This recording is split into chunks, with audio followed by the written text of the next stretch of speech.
next young man that I would like to introduce, I mentioned earlier that I work in the FSR program, which is the Finding and Sustaining Recovery Program, the drug and alcohol program.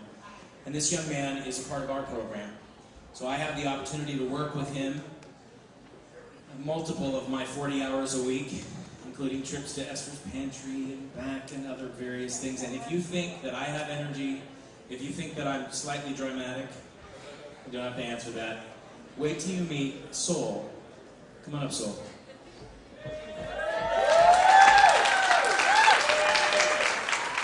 My name is Sol, and I'd like to share with you a little of my story. I first came out when I was 19. I lived in a small town in Northern California. When I told my mom I was gay, she immediately enrolled in nursing school so that she could take care of me when I was dying of AIDS. After that, I wanted to live the gay life, so I moved to San Francisco. Shortly after, became a drug user of ecstasy, marijuana, alcohol. I attended raves, went to gay bars, and financially supported myself by being a male escort. I convinced myself this was a good life for many years. While escorting, I began using crystal meth to keep up with the lifestyle, and after about 2 years, my teeth began to rot and it started to not look so good. I decided that this was not such a good life after all, and left to go to a good friend's farm in Northern California. After a year or so, I'd forgotten all of the pain and misery that the life had brought me, and went back to San Francisco for round 2. Then I continued to bounce back and forth between San Francisco and the marijuana farm. I hated myself when it was bad, and when it was good, I forgot all the bad. My mood was dependent on what drugs I was doing. I felt like the universe was telling me that I was going to die if I didn't get sober, which to me meant that I had to leave San Francisco with only what I could carry on my back. So I decided to move to Portland when I was 26. All the hot guys were from Portland. And it also struck me how friendly everyone was here, like they tell the bus driver to have a nice day. Portland is a small town, and I quickly became bored, so as a creative outlet for our boredom, a couple friends of mine created Sissy Boy, and Sissy Boy is an artist collective performance troupe. We performed many shows throughout Portland. A handful of them are done right here on the stage.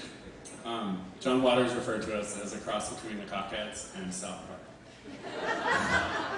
I love performing and getting caught in the success of Sissy Boy. It wasn't long before I returned to IV meth use. Shortly after I started using, I left the group so that I could use without anyone noticing or calling me out on it. Sissy Boy went on to be a big success. In fact, there is a documentary about us at Sundance this year, and I wasn't in it because I was all strung out. It's extremely painful to know that it was my idea and I'm no longer able to be a part of it because of my drug abuse. About 4 years ago, a dear friend of mine in California got sick with AIDS, so I went to take care of him in his time of desperation and loneliness. I was devastated when I found him dead of a meth overdose.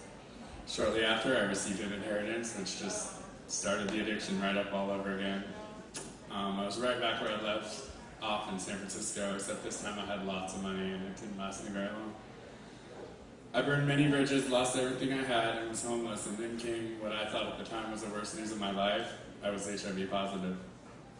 Last summer, I was on a bus at the end of my rope and saw a fan of Sissy Boy get on. He looked at me, and although he recognized me when he saw how I looked, he totally ignored me. It was at that moment that I decided I was going to do it. I was going to end my life. I got off the bus, walked over to the steel bridge, threw my bag off, and I was about to jump off when I saw the Esplanade, and I heard this really calm voice in my head say, "Try being on the water, not in the water." So I sat on the Esplanade for hours and hours and finally realized that I needed to ask for help. I called an old friend, she picked me up, and she meant to take me to another facility, but I ended up at Quest somehow, asking about drug and alcohol treatment.